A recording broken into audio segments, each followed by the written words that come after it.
All right. We are live, I think, right now. Hopefully you guys didn't see too much of that editing on the fly. And yes, we are live. Okay, just checking. So this is not the normal thing I had planned, but I have a family with wife and kids and a full-time job, so I wasn't able to get the whole episode ready, but I wanted to cover the Andrew Klavan kind of situation that with Candace and the Daily Wire, well, Candace leaving and all that kind of stuff. Because I think outside of the entire inflammatory aspects of the Daily Wire fan base and the quote unquote free speech advocate base, and it's a pretty nasty situation. But the reality is that and by the way, I'm Daniel Roberts. I forgot. It's been a pretty crazy day. Anyway, but the reality is that this, I think, highlights a deeper issue given the question of what does it mean to follow Christ. And full disclosure, I thought Klavan's response was awesome. I think you should go watch it. But I also think that the division amongst Christians in America is causing us to lose our representation in the political space. And I think that this division highlights that. And so I want to talk to you about that tonight with some quick thoughts on the Solomon's Corner podcast. So I'm going to play my intro. Welcome to the Solomon's Corner podcast, a place for thinkers. Join us as we explore the depths of theology, philosophy, and the Christian intellectual life.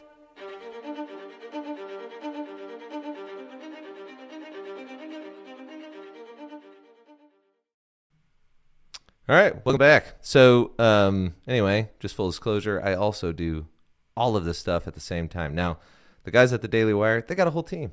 They have the whole thing. So this is really a show, like a magic show, because I'm going to have to be pushing buttons over here. I'm going to have to be navigating while I tell you what I think about this stuff. But I also have, kind of that disclaimer that, if my thoughts get a little scattered, it's because I'm trying to, run a spaceship over here. But the main point of tonight's conversation is to say, I think Klavan did a great job. I think you should go watch his response. I think it highlights stuff. I think if you don't agree with Klavan, I think you're missing some issues in your own personal philosophy.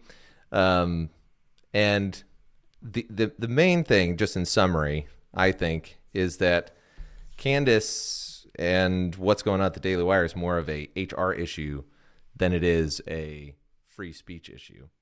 And the reason why is because of the fact that the same people who say that they want freedom of speech and that they say this is a free speech issue and some sort of big con kind of thing or whatever. And anybody who's followed my tweets, will know that I was kind of critical of the Daily Wire's kind of YouTube stuff at the time. And but I did not agree with how Crowder had done all that stuff. But during that whole thing, I kind of noticed that Candace was like the female version of Crowder. And even in that whole defense, it didn't seem like she was defending the Daily Wire. It seemed like she was defending herself. But in this situation, people are saying, well, it's a free speech issue. Like there are a bunch of hypocrites over there. No, there are a bunch of business owners over there. And one of the things that you want to make sure that you have if you're a business is the right to fire people, which, again, nobody said that she was fired or anything like that. But if somebody in your company is hurting your brand, that brand is something you built. Just like if you own property, you want to be able to control what's happening on the property because that's your private property. Well, your business is your business. And it's successful because of what you created it to be. And so if you have a problem with an employee, you want to make sure that you have the right to do what's necessary to distance yourself from a toxic employee if that's what you perceive it to be, because that's the whole point here. This isn't about objective truth here relative to the business. It's about what the business thinks is best for them. And if Candace goes off and starts her business, she's going to want the same things. So, she's going to want to have the right to be able to say, hey, you're hurting my brand. So, maybe you should go somewhere else and maybe we should just cut ties with this. So I think primarily this is an HR issue, not a freedom of speech issue. I think that, this is pretty apparent by one of the clips that I'm going to play for you because Klavan gets into all the details. He technically says she retweeted a tweet that was pretty anti-Semitic. It was extremely anti-Semitic, and I'm not going to post that here because I'm a small channel and I'll get suppressed.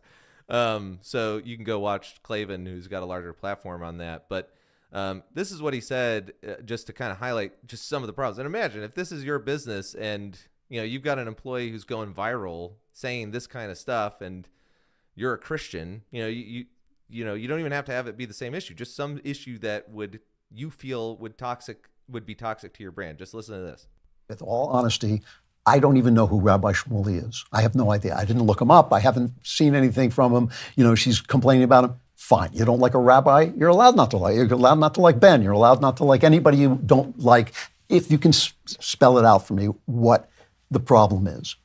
But when you start saying things like some of those books Hitler burned weren't so bad, I was shocked. This is something Candace actually said. I was surprised to learn that the books Hitler was burning, or the Nazis were burning, they weren't good books. They were bad books. They were socialist books. So they burned. That's true. I just want to say I really love Klavan a lot. Like, I don't agree with everything he says, and we're going to get into that in a minute. But man, I really love listening to this guy. Burning the book is the act of a savage, first of all. And when you start with burning books, you start burning people.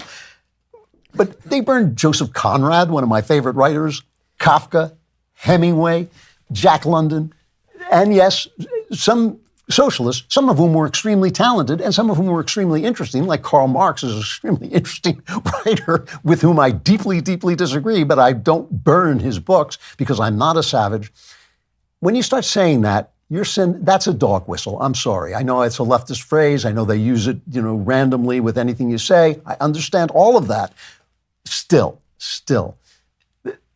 the depredations of the Nazis against the Jews are one of the most well-documented, recorded atrocities in human history because they're Germans. They're Germans. They keep records. They keep very good records. We know these things happen.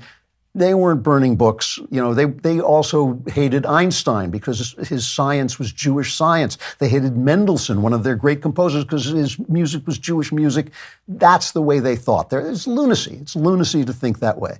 So when you start to say, well, some of those books they burned are bad books, I'm sorry. That's a dog whistle. With all honesty. So this is, essentially a small thing that Klavan covers compared to what else he covers about what the issues were. And I'm not going to dive into those because that's not my primary reason for talking about this, because I think that what we'll talk about later highlights more of the issue for Christians in general. And that's what I'm interested in. I'm interested in Christianity and culture and how those things intersect, and ultimately how to think rightly about the times that we're in. And so we're going to use a philosopher, Hannah Arendt, to look at some of the issues around what's going on here, because she wrote in the 1950s. She wrote a book called The Human Condition. But if you look at, let me pull up one of her quotes here. Yeah, so this is a good example of one of the other points that I think on the Candace thing, just before we dive into the Christian stuff, is that I think that she got a little bit, and I think a lot of people do this, I think they allow their channel to, and I'm small, so I'm not going to be necessarily immune to this, but they allow their channel their content to be driven by the reaction and they find meaning in the reactions rather than the truth. And I think that's what's probably happened with Candace. I never really enjoyed her content that much. It wasn't really my thing. Thought her vaccine stuff was pretty good. It was just pretty informative. You could play video games and listen to it and come away with some decent content. But if you look at this quote from Hannah Arendt, she talks about the fact of what kind of starts a civilization to start declining. And one of the things she says, and by the way, she was a Jewish philosopher, and she fled the Nazis and survived the Holocaust. And you always have to introduce Hannah Arendt as kind of a person who apparently had a love affair with like Martin Heidegger, who was an existentialist philosopher. And whenever I bring up Hannah Arendt, I always think that it sounds like it should be an HBO miniseries. But besides the point, This is what she says. The point, then, is not that there is a lack of public admiration for poetry and philosophy in the modern world, but that such admiration does not constitute a space in which things are saved from destruction by time. The futility of public admiration, which daily is consumed in ever greater quantities, this is the 1950s, on the contrary, is such that monetary reward, one of the most futile things there is, can become more objective and more real. And she basically is trying to make the point here that as we are consuming more and more and more and more stuff, that and as that consumption of information becomes monetized through newspapers and all these kinds of things, what is the objective goal starts to be obscured by something quote unquote objective, which would be the monetary. And we start chasing the money rather than the truth. Now, her book is pretty hard to understand and it's pretty difficult. In fact, when I first started reading it, I told people don't read it. And then I found myself quoting it so much that I had to ultimately submit to the fact that it was pretty genius. But, it's a hard book. But I think this is what is basically happened with Candace is that, like Andrew Klavan says, she's very talented. She has even me, like she would post something and I would be like, well, what's she saying now? And I'd start listening. She'd hold my attention for at least 5 to 10 minutes. So she's got the charisma. She has all those qualities. And I see you all here. Welcome to the podcast. If this is the first time, hit the like button, subscribe. But the main thing is that I think that this is the danger of the analytics world. And you see this also with like celebrity podcasters, or, the question is, some of them are converting. Are they converting because they see Catholicism trending on Twitter? And so they are suddenly now interested in Christianity? Is it a sincere conversion? Well, God can use anything, but it's a little bit weird when you see all of these influencers suddenly jump on the bandwagon after somebody who doesn't really have an influence, like Shia LaBeouf, become Catholic. And now a lot more people are suddenly saying, hey, I'm thinking about becoming Catholic too. And it's not going to hurt their channel. In fact, it's going to open up a new audience. And so Hannah Arendt is saying essentially here that what I interpret it as is that if we aren't careful with chasing this information, it's not enough to just admire these things. It's that we are building a society in which the admiration never lasts like it did before. And so you see this stuff on Twitter all the time. You'll see Culture Critic, for example, great page to follow, by the way, highly recommend. Always ask the question, why don't we build things like this anymore? Well, Hannah Arendt just answered the question, is that we are more concerned with whether or not we are going to make monetary gains in the present rather than whether or not we're going to preserve the truth for the future. And that's a big problem. And so this ultimately gets back to this question of, okay, well, the inflammatory issues. Like, this is a very contentious issue. And this is not my full-time job, so I'm not going to dive into the thing that could, if this by any happenstance went viral, get me fired. So, I'm not going to talk about that. But I am going to talk about the fact that Candace and Andrew Klavan obviously both have two different views of what it means for Christ to be king. And the thing that's a problem is that those views are not necessarily shared by other groups of people or institutions in their fullness. Doesn't mean that, the Catholic Church or the Baptist or any others will say Christ is king. They'll all say Christ is king. But they obviously understand that in different ways. And if you paid attention to the way that Andrew Klavan dealt with the Christian side of things, and I understand he was doing this on the fly, and I really like Andrew Klavan. No hate, Andrew Klavan, like, just if you see this, I really enjoy your content. So, just take this as mutual Christian criticism, But the main thing that I think is problematic is that we are losing our identity because we can't agree on what it even means to be Christian, morally speaking. So, for example, Candace has now left the Daily Wire. I checked her YouTube page. Last I checked, she's already got over 1.5 million subscribers that have followed her to her content. And whether you agree with her or not, or whether you disagree with her or not, that's a lot of people. And the Daily Wire has a lot of followers combined. And many of them are Christians. As Andrew Klavan points out at the end, he says, Jeremy Boring can't write this check anymore because you're doing things that as a Christian he can't support. So the nature of this whole situation is, okay, well, what does it mean for Christ to be king, and what are going to be the implications if we can't agree?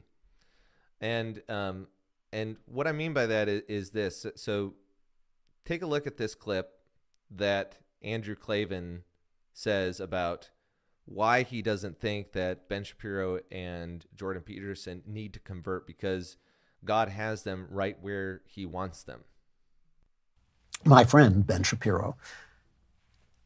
And I understand this. All of you who love Ben, and I love Ben, and Jordan Peterson, you all want to see them find Jesus because you know what joy and freedom that gives you, and you certainly feel that it alters your relationship with God. But when I think about this, to be honest with you, and I know some people will disagree with this, but life is not a game show where you guess the name of God and you get to go to heaven. Honk, yes, the name is Jesus. I look at Ben's life and I think if Ben were to embrace Jesus Christ, it would cause devastation to his family, to the people who love him, to the people who listen to him, to his position in the world. I just have this feeling that God has put this guy where he wants him to do what he wants him to do. And as you know, I feel that, the Jews were not abandoned by God. I feel the same way about Jordan. Jordan struggles with this stuff, and I feel like I have an inkling of why he has to struggle with it, but his struggle is inspiring to other people. And I think God wants his boys where he's got them, and there's no thought in my mind that he is going to send these guys into battle and then turn his back on them when they come marching home. It's not a game show.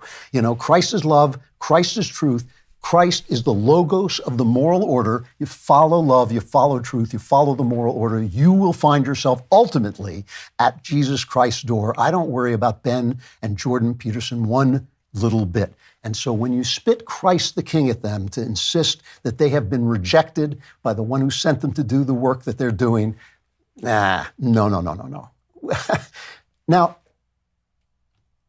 that just doesn't sit with me in the least. My friend, Ben. So, a couple things there is, first of all, I agree with him. I don't think that God's going to abandon them if they're doing what God wants them to do. The problem is that Christ himself says what it takes to follow him. And he doesn't mince words about these things. And so one of the things he says is in Matthew chapter 10, he says, so have no fear of them, for nothing is covered that will not be revealed, or hidden that will not be known. What I tell you in the dark, say in the light, and what you hear whispered, proclaim on the housetops. And do not fear those who kill the body, but cannot kill the soul. Rather fear him who can destroy both soul and body in hell. Are not 2 sparrows sold for a penny? And not one of them will fall to the ground apart from your Father. But even the hairs of your head are all numbered. Fear not, therefore. You are of more value than many sparrows. So everyone who acknowledges me before men, I also will acknowledge before my Father who is in heaven. But whoever denies me before men, I will also deny before my Father who is in heaven. Now, I think this is ultimately, this passage, the first little bit there, is what Andrew Klavan is referencing when he says, God's not going to send his boys into battle and then abandon them. And, this is true. For example, I was a Protestant before I became Catholic, and it's clear that God was obviously guiding me the whole way. It was Protestants that exposed me to the thought of Thomas Aquinas, and it was ultimately categories of Thomas Aquinas that helped me understand the Catholic faith as it was actually presented. And I know plenty of people who didn't, convert, who studied the same stuff I did. But the bottom line is that God was still with me in those Protestant churches as I continued to work with the knowledge that I currently had. And so in that sense, I think Klavan is right. But at the same time, Jordan Peterson's wife just had a miraculous miracle that he himself struggles to explain if anybody's watched the video. And we covered it last week, so take a look. But that means that there does come a decision point. He's right, it's not a game show, and even the Catholic Church talks about the fact that those in the Catechism that about those who have never heard. And I think it's a great example of how complicated this issue can be. And I think they have the best answer on it. Because on the one hand, they're trying to uphold God's justice, but on the other hand, they're trying to uphold the accountability for those who do know Jesus and choose not to follow him. And so when Klavan says, it would be destructive to Ben's family life if he converted, well, Jesus knew this too. In fact, the church wouldn't be what it was if the early Christians who were Jewish held their families in higher regard than Jesus. And Jesus says this in this passage, Matthew 10:26 through 39. Do not think that I have come to bring peace to the earth. I have not come to bring peace, but a sword. For I have come to set a man against his father, and a daughter against her mother, and a daughter-in-law against her mother-in-law. And a person's enemies will be those of his own household. Whoever loves father or mother more than me is not worthy of me, and whoever loves son or daughter more than me is not worthy of me. And whoever does not take his cross and follow me is not worthy of me. Whoever finds his life will lose it, and whoever loses his life for my sake will find it. And the thing that we overlook in this passage oftentimes is that to be a Christian back then, your family reputation was a kind of welfare or a safety net. If your family couldn't vouch for you, you were in trouble. And so if you go and decide to follow the guy who's claiming to be God, and even after Christ, there are plenty of examples of martyrs who, and I can't remember who it was, I think it was Perpetua, whose family abandoned her when she would not burn the incense. And if I've got that wrong, feel free, Catholics, to correct me on that, but I'm pretty sure it was Perpetua. And so it's if you're going to cite the Bible against racism and say, well, it's in the book, this is what it is. Well, and you don't have the right to make Christ, this is essentially Klavan's argument. You can't spout off Christ the King as some sort of, polemic against my friends who don't see Christ as the King, just so that you can say what you want to say. In other words, you can't make Christ in your own image. But the problem is, and anybody who's listened to Andrew Klavan for a while knows that there are plenty of things that he doesn't see in the Bible as holding the level of sin that we would say it should, like homosexuality or things like that. He doesn't think that marriage should be defined that way from what I've seen. But at the end of the day, sexual immorality is a real problem for God's judgment. It just is, just as much as racism is in some cases.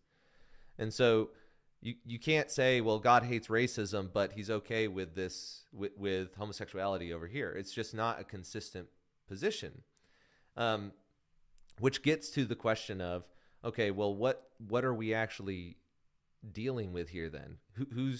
Whose Christ are we actually following?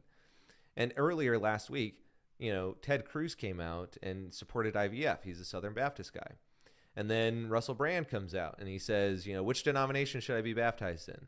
And then Tom Holland, who's a historian, I plan to watch that this weekend and cover it on Monday. But he has a conversation where he talks about the fact that he prayed to Mary and had what appears to be a miraculous healing. So who are we supposed to listen to? And if we can't agree, what are the consequences going to be? And I think Hannah Arendt has a good answer for this. Hannah Arendt is talking about the common world in this quote. And what she means by the common world is not common sense. What she means, well, maybe you could think of it that way, but what she explicitly says earlier on in this chapter is that the common world is actually the thing by which we relate to one another. The kind of think of like, the background that you see right here on my screen. You've got these kind of wire frames and these little nodes. The common world is the infrastructure that allows those nodes to connect. And so this common world is and I guess for those listening on the podcast, you're not going to see it. So just imagine a spider web with like dots. And the web is the stuff that makes the web possible, or the nodes possible. And that's how we relate to one another.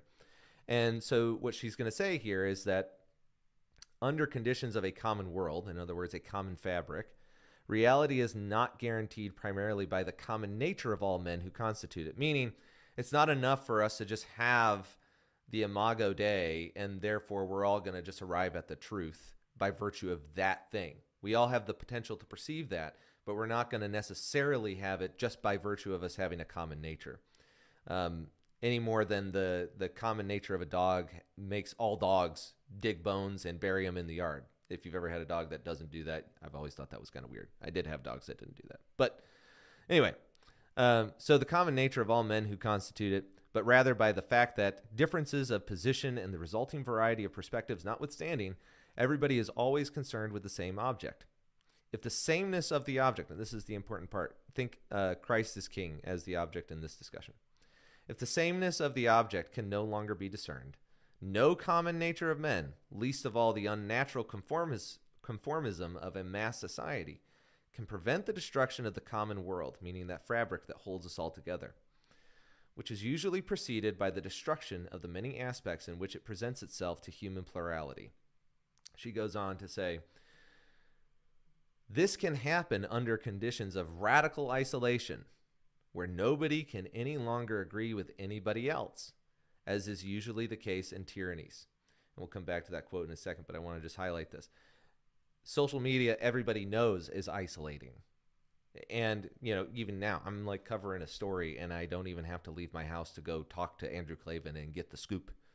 It's just out there on the internet. I can consume it. I can commentate on it, and I can put it out there for the world to see. And then you're going to consume this and you're going to move on to the next thing. And the same thing's going to happen with the video games you play. In fact, you're even going to do this with the books that you read. You're just constantly able to consume. And as a result, nothing lasts because nothing can stay. You don't read a book 15, 12, 30 times because your library is small. Now, that doesn't mean that I think we should go back to that. But what she's trying to say is that when we can no longer agree on our aim or on the nature of the object that does highlight our common nature, then tyrannies are going to start to foster. And that's exactly what's happening. Because if we do not, as Christians, have a shared identity and morality, then why would Ted Cruz feel any sort of obligation to actually represent us in the Senate and not promote IVF? And because all it is for those senators is just a cost-benefit analysis on what's going to keep them elected. That's their job. Their job is to represent the public.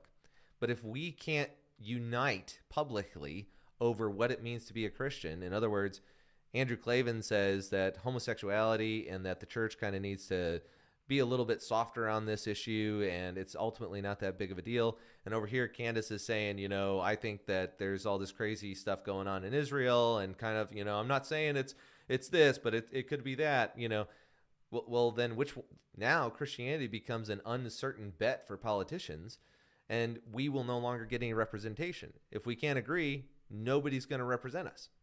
And so if half of the Christians are 25% of the Christians are saying IVF is okay, 30% are saying there's no way it's okay, 20% say it doesn't matter, and the other ones are over here screaming at Israel, well, no one's going to want to take that bet, especially considering that the left is almost entirely united on all of their sacred cows. There's an article on my Substack you can go and look at where I broke down the issue when you look at how conservatives define family and how the liberals define abortion and these other issues. We are almost completely split 50-50 amongst really conservative and moderately conservative on almost every moral issue we have, whereas what the left thinks is morally important is almost entirely united, like 90% across moderate liberals and far left liberals. And so the issue that I have with, or not issue, but the reason why I think that the Daily Wire thing is more important than the fact that Candace left or it's a free speech issue or any of these things is that it's highlighting something in Christianity that if we cannot understand what it means for Christ to be king, and that means that there's some moral laws that come with that, and that we don't get to pick and choose. We don't get to pick and choose the morality that we're going to ascribe to, especially if we're going to quote scripture at somebody else for violating morality that scripture says explicitly is wrong. There's neither Jew nor Greek. Absolutely, because we're all made in the image of God, and the new covenant is open to everybody. But at the same time, Sodom and Gomorrah was destroyed for a reason, for its sexual immorality, and Jude says that explicitly. So we have to recognize that the Daily Wire issue and the fact that Daily Wire is a really powerful brand and also associates most of its ideas with Christianity, that the more fractured the Christianity becomes, the less capable it will be for politicians and leaders to represent it.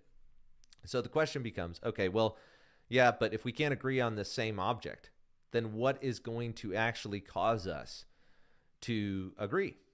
What is going to actually be enough for us to come together and say, okay, this is what it means to follow Christ? And I think what that's going to take is, number one, it's going to take progress because we're all in a different spot.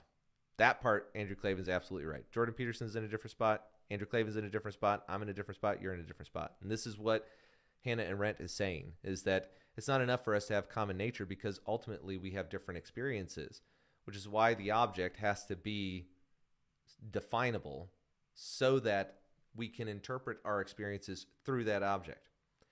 But once we start to say, no, you don't have the object over there. No, I have the object. And there's no authority behind us to support that, either miraculous ones or a church or an institution like the Catholic Church. Well, if everybody has their own little Jesus out there and those definitions are mutually exclusive, then ultimately we're going to have to be faithful to the truth that we do know, number one. And number two, we're going to have to be willing to follow God wherever he leads. And I believe that if you continue to follow him, it will end up in the Catholic Church. Because if you look at the miracles, for example, that happened with Tammy Peterson and the Rosary, what church is she supposed to go to? She's going to walk into an SBC church after she's been miraculously healed praying a novena? How's she going to share her testimony in a small group? The reality is, and some people say, well, yeah, but the Baptist guys have miracles too. So is that fair? Well, the problem is that there's no doctrinal positions that could be verified by a miracle. So in the sense that it could verify the authority of the Bible, but the Catholics have the Bible too. And so I think that God can definitely use Protestants to get you to where he wants you to go. But like Andrew Klavan said, God's not going to abandon you because of the fact that you're in a state of ignorance right now and you're not sure. But at the same time, if God moves in your life in a way that is highly personal, highly subjective, and also confirming of a doctrine that the Catholic Church has, and you do not decide to go there, then I think, like Bishop Barron says, if you're not in the army of Christ, you're in the army of the devil. And Bishop Barron said that on Jordan Peterson's podcast last week. So at the end of the day, we still have to follow Christ based on what we know. And we still have to understand that we can't pick and choose what we want out of the Bible any more than we can, say Christ the King when we feel like it's going to get us clicks. We have to be willing to engage the truth rather than present information for the reaction it gets out of people or the reaction it gets out of us. We have to be willing to do the mundane, to read the books, to understand that eventually the war in Israel is going to stop. Eventually the war in Russia and Ukraine is going to stop, and there's going to be something else. There's going to be some other controversy to chase down. So the question that we all need to be asking ourselves is, what are those eternal truths, moral and theological, that we must agree on in our lives to follow Christ as king? And if he's a king, he's got to have a kingdom. One kingdom. Not a whole bunch of kingdoms, but one kingdom. And I think God's going to judge us all based on what he gave us and what we did with that. And at the end of the day, he's not going to be unmerciful to those who maybe didn't get to where they could have gotten it because of some evil thing that happened to them. Ultimately, God is the one who judges who's getting in and who's not. So at the end of the day, we just got to keep thinking, and we got to keep pushing forward and trusting God and asking Him to lead us to where we're going to be. Because the one thing that seems to happen whenever there's uncertainty about what the truth actually is, a miracle clears that up pretty quickly. And it really shows not that we don't understand, but that we don't want to submit. So anyway, that's all I have tonight. And that was a quick kind of rundown.